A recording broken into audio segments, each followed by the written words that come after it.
Last week was talking with Tom O'Neill about the good, the bad, and the ugly of working from home. One of the things that we were talking about in particular is the challenge of knowing when you're in work mode and knowing when you're in home mode.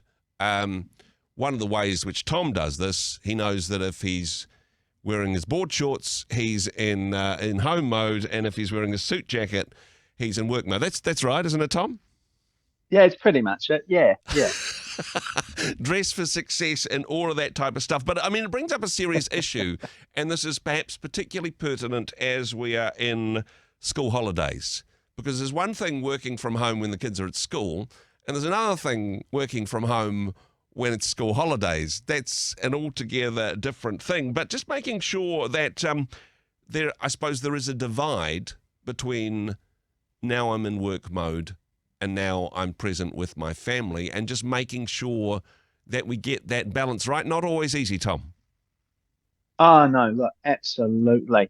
And I know myself with two boys who are now 19 and 20. Yep. That was a little while ago when they were toddlers and so on. It's a lot of hard work just trying to balance and juggle and have expectations of your boss or your clients, and just trying to really just get ducks in a row and share with my wife, Sarah, trying to get her to support me, and then me to support her, and all the different things we do. So it's a real juggle. Now, I suppose we're kind of used to it, and there is an expectation that when we're at home that, look, if the boss sends us a text, that we might fire a text back again, or, I don't know, an email over the weekends. In some parts of the world, they're bringing in laws to prevent this type of stuff, aren't they? Oh, look, absolutely. I mean, COVID, to some degree, from a working perspective, was the best and the worst of things. Yep.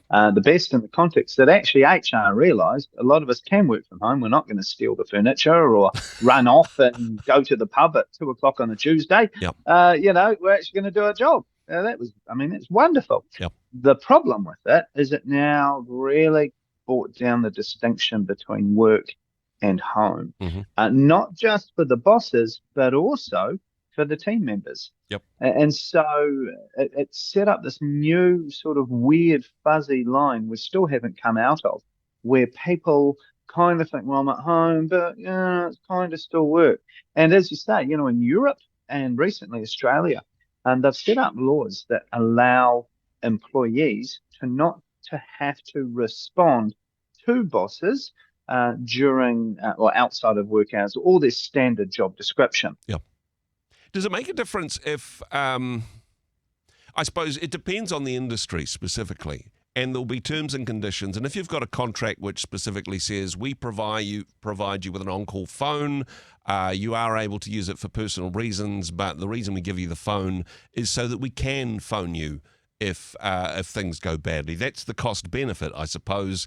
It's in the contract. You signed up for it. Read the small print. Is it a case of that? Yeah, well, again, as you say, it depends on the role, depends on the industries. Yep. So the rule in Australia talks around certain types of employees. So let's say people that are on call. On call, bam, well, you can be, people can reach out. But if you're not on call and you're just a standard team member, there's no right for the employee to have to reach out. And I think Australia seems to be doing it in that it's not. Employees would have the right to ignore messages rather than employers being prohibited from sending them. Okay. If that makes sense. Yeah. So it does seem potentially there's a bit of a grey area. Apparently they're still sort of working it out. But then it does put the onus then on the team member rather than the boss. Yep. And so you've got to, you imagine you're at home, it's Saturday, 9:00, you're at school sports, and you get a text from your boss asking sort of quite a technical question. You will have the right soon to say no, but at the same time, there will still be that, I didn't get my text. Yeah, well, yes, but under law, I choose not to respond. Exactly. Having that sort of conversation. Well, at least we're not stuck in the situation where we need to lie and pretend, oh, sorry, boss, I didn't receive that text. Otherwise, of course, I would have replied, which is how some of the conversations go. Is there a value, Tom, in having a separation even of the technology? Because whilst it can be really convenient for people to go, oh, I've got this great new phone, work pays for it, they pay for the plan, I get the upgrades every time. It's quite a nice little perk that I've got.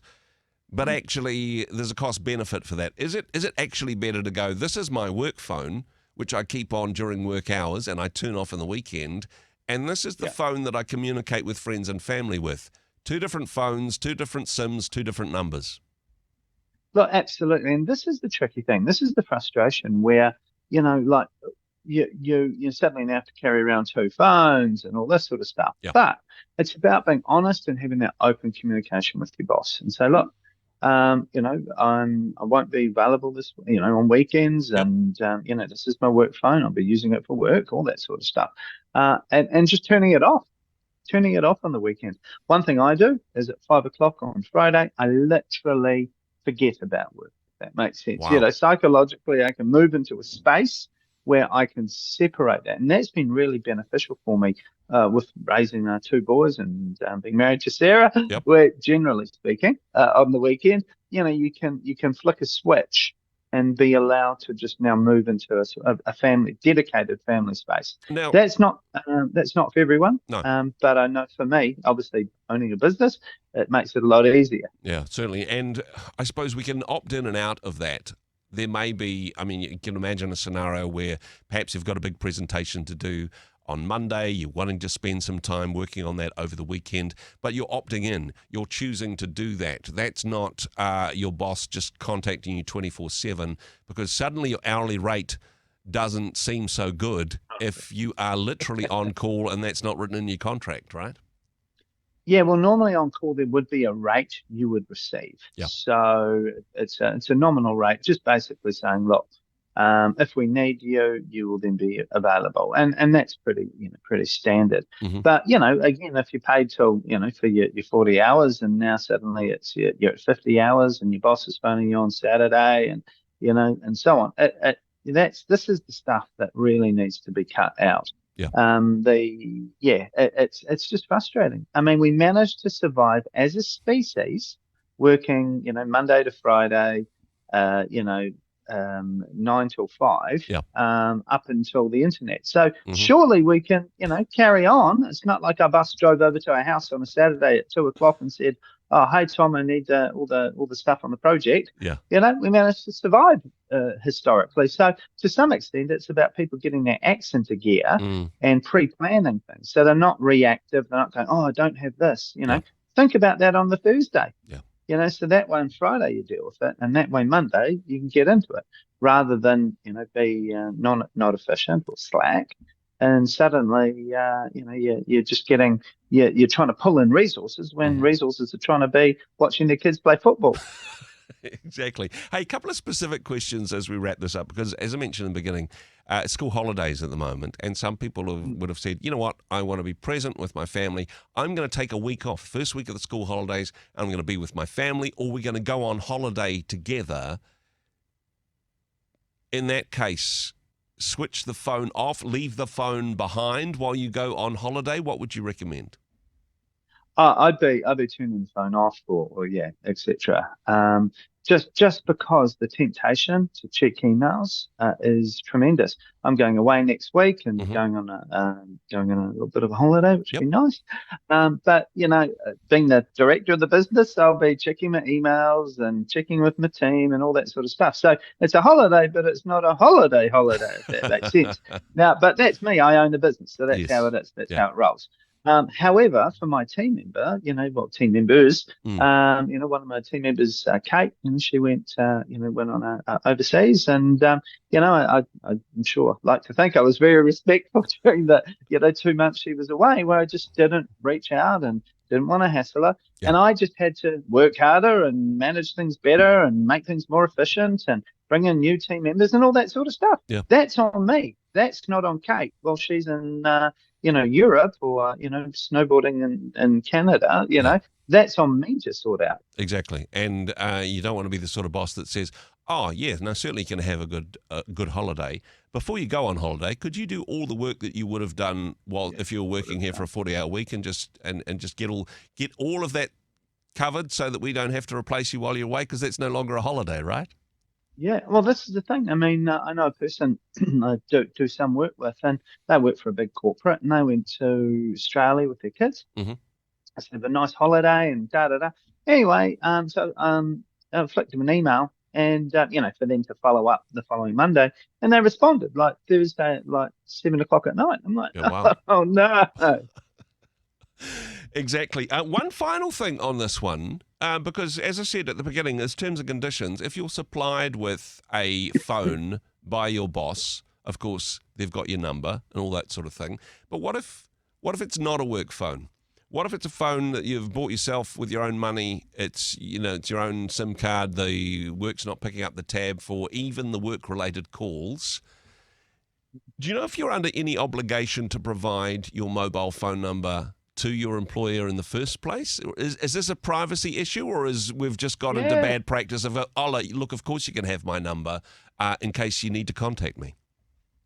Yeah, I mean, normally it would be in the CV, so when you're Yep. applying for the role, Mhm. obviously it's in the CV or you can't get the job, can't get an interview. So it will be on the employer's file somewhere. Yeah. So there'll be, I remember I resigned from a role, finished up, was in Europe doing my OE, and Mhm. I got a phone call from my old boss saying, oh, what's the password for, this, thing. And that was on me. I forgot it on. So I Yeah. had to hunt around to contact this person, to contact that person, to find my personal mobile. So you don't want to be in that position with your poor boss. Yep. At the same time, the boss will have it just because it'll be on your CV. Yep. Will they reach out? Yeah, hopefully not, because they've got their act together and won't need to. Mm. So burner phones on the CV, is that? No, sorry. Yeah, well, maybe. Maybe that's a conversation for another time. Tom, always a pleasure to chat with you. Of course, you can find out some very good advice on recruitment and work relationships at cv.co.nz. Tom, thanks so much for joining us once again. Real blessing. Thank you so much. Hey, thanks very much for joining us in the Rhema studio. Thanks very much for watching the interview. It's kind of nice to have an audience, actually. And if you did like what you watched, then do give us a like, do give us the thumbs up. And if you'd like to see more interviews like that one, or perhaps even better, subscribe and those interviews will come straight to you. Don't forget to turn on your notifications, and we'll see you in the next one. Cheers.